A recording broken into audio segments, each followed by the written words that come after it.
एक समय की बात है, एक राजा महल में अपने परिवार के साथ सुखपूर्वक निवास किया करता था।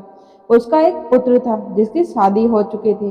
राजा की पुत्र वधू ने एक दिन रसोई में मिठाई रखी हुई देखी तो वह सारी मिठाई खा गई। जब उससे पूछा गया कि सारी मिठाई कहाँ गई तो उसने कहा कि सारी मिठाई तो चूहे खा गए। यह बात चूहों ने सुन ली और वे इस गलत आरोप को सुनकर अत्यंत क्रोधित हुए।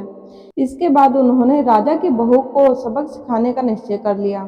कुछ दिनों के पश्चात महल में कुछ मेहमान आए। चूहों ने सोचा कि यह अच्छा मौका है राजा की पुत्र वधू को सबक सिखाने का।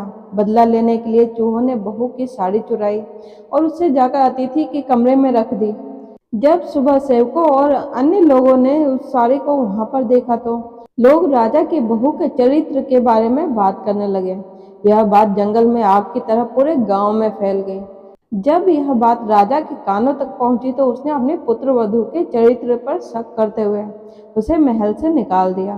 राजा की बहू महल से निकलकर एक झोपड़ी में रहने लगी और नियमित रूप से पीपल के एक वृक्ष के नीचे दीपक जलाने लगी।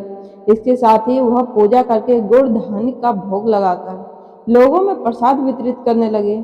इस प्रकार कुछ दिन बीत जाने के बाद एक दिन राजा उस पीपल के पेड़ के पास से गुजरे जहां उनकी बहू हमेशा दीपक जलाया करती थी।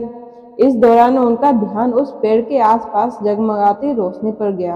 राजा इसे देखकर चकित रह गए। महल में वापस आने के बाद उन्होंने अपने सैनिकों से उस रोशनी के रहस्य का पता लगाने के लिए कहा। सैनिक राजा की बात मानकर उस पेड़ के पास चले गए। वहां पर उन्होंने देखा कि दीपक आपस में बात कर रहे थे। सभी दीपक अपनी अपनी कहानी बता रहे थे। तभी एक दीपक बोला, मैं राजा के महल से हूँ। महल से निकाले जाने के बाद राजा की पुत्र वधू रोज मेरी पूजा करती है और मुझे प्रज्वलित करती है।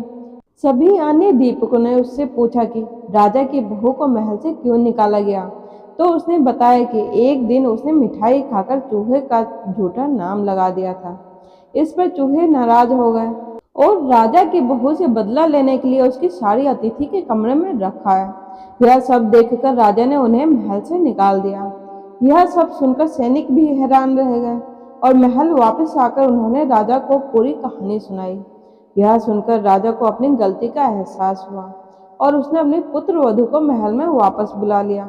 इस प्रकार पीपल के पेड़ की नियमित पूजा करने का फल राजा के बहू को मिला और वह अपना जीवन आराम से व्यतीत करने लगी।